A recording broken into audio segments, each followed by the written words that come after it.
조용해 보였던 어느 날 수많은 희생이 치러진 한 연구시설에서 기묘한 보고가 올라왔습니다. 시간의 힘을 재현하려는 위험한 실험이 마침내 성공했다는 소식이었습니다. 그 결과물은 단 한 사람, 그리고 여성의 모습을 하고 있었습니다. 그녀는 정말 시간의 힘을 담은 유물이었을까? 아니면 비틀린 야망이 빚어낸 슬픈 결과물이었을까?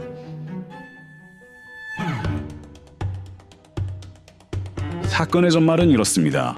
모든 것은 티아마트의 열등감과 야망에서 시작되었습니다. 그녀는 절대자 프레기온을 넘어설 힘을 갈망했고 그 해답을 시엘의 유물에 담긴 시간의 힘에서 찾았습니다. 하지만 용족의 몸으로는 유물의 힘을 온전히 감당할 수 없었던 것으로 보여집니다. 실제로 그녀가 최초로 암흑의 포에타를 열었을 때 홍로는 불안정했고 티아마트 자신도 심각한 부작용을 겪어야 했습니다. 그분은 집착에 가까웠습니다. 부작용을 겪은 뒤 힘을 안정적으로 제어할 방법을 찾기 위해 무슨 짓이든 하셨죠. 그게 바로 생체 실험이었습니다. 심지어 티아마트는 아트레이아에서 납치한 수많은 대바들을 실험체로 삼아 유물을 직접 심는 끔찍한 실험을 자행했다고 합니다.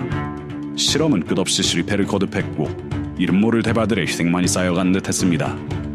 그런데 아무도 성공하리라 믿지 않을 때였습니다. 유물의 힘을 온전히 받아들일 존재가 마침내 눈을 뜬 것입니다. 그 형상은 놀랍게도 평범한 여성 대바의 모습이었습니다. 기록조차 되지 않은 무수한 희생 끝에 마침내 유물을 받아들인 단 한 명의 적격자가 탄생해버린 것입니다. 그녀는 곧바로 디아크 연구기지로 옮겨졌고 철저히 감시당하며 시간의 힘을 착취당했습니다. 그러던 어느 날 디아크 연구기지에 시엘의 유물이 보관되어 있다는 정보를 입수한 천족과 마족 세력은 곧바로 요새를 향한 대대적인 공격을 시작했습니다. 하지만 공격의 혼란 속에서 그녀는 구속이 풀리는 순간 사라져버렸고 이에 주신과 연족, 심지어 아군 내부에서까지 서로를 의심하며 그녀의 행방을 쫓기 시작했습니다.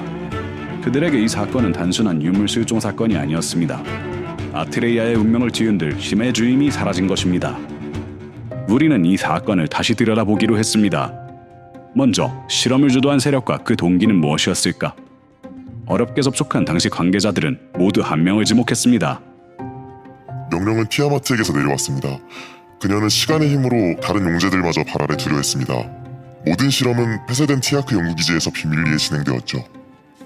그렇다면 이 비인도적인 실험의 진짜 목표는 무엇이었을까? 당시 작전 계획을 엿볼 수 있었던 한 정보원의 증언은 가히 충격적이었습니다. 목표는 시엘의 유물 안정화였습니다. 저는 용족이 겪는 부작용 없이 힘을 쓰기 위해 다른 생명체를 그릇으로 삼는 방법을 고안해낸 겁니다. 문서에 성공한 그릇을 제2, 제3의 암흑 포에타를 열 계획까지 있었습니다. 그저 생체형 유물로만 알려졌던 그녀. 우리는 수소문 끝에 그녀를 직접 목격하고 그녀의 이름을 아는 유일한 증인을 찾을 수 있었습니다. 그들은 그녀를 시에노라라고 불렀습니다.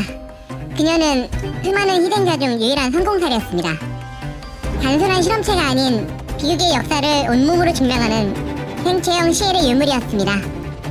이제 흩어져 있던 사건의 조각들이 맞춰집니다. 티아마트는 자신의 야망을 위해 시엘의 유물을 제어할 살아있는 그릇, 일명 시에노라를 만드는 데 성공했습니다. 하지만 시에노라를 넘겼던 연구기지가 무너지는 순간 시에노라는 해방되었고 이어진 혼란 속에서 사치를 감춘 것입니다. 이후 그녀의 행방을 쫓는 과정에서 아군 내에서조차 서로를 믿지 못하는 내부 분열의 조짐까지 나타나며 사건은 더욱 복잡한 양상으로 번졌습니다. 여기서 우리는 그녀가 사라진 이유에 대해 세 가지 시나리오를 검토해 볼 수 있습니다.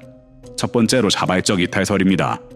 끔찍한 실험의 유일한 생존자이자 명백한 자아를 가진 존재인 그녀가 또다시 누군가의 무기가 되기를 거부하고 스스로의 의지로 자유를 찾아 잠적했다는 설입니다. 그녀의 비극적인 탄생 배경을 고려할 때 가장 설득력 있는 해석으로 보입니다.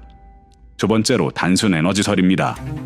그녀가 인간의 형상을 했지만 본질은 시간 에너지의 집합체였고 해방의 충격으로 에너지가 흩어져 마치 실종된 것처럼 보였다는 설입니다. 하지만 그녀가 보여준 명백한 자아와 의지는 이 가설에 의문을 제기합니다. 마지막으로 용족 투입설입니다.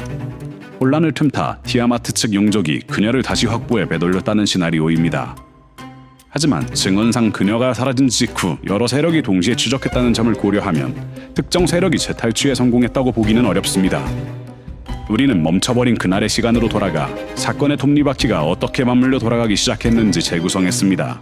누가 그리고 무엇을 위해 그 거대한 비극의 서막을 열었는지 말입니다. 하지만 결정적인 실마리는 아직 찾지 못했습니다. 그녀의 정체는 유물이었을까?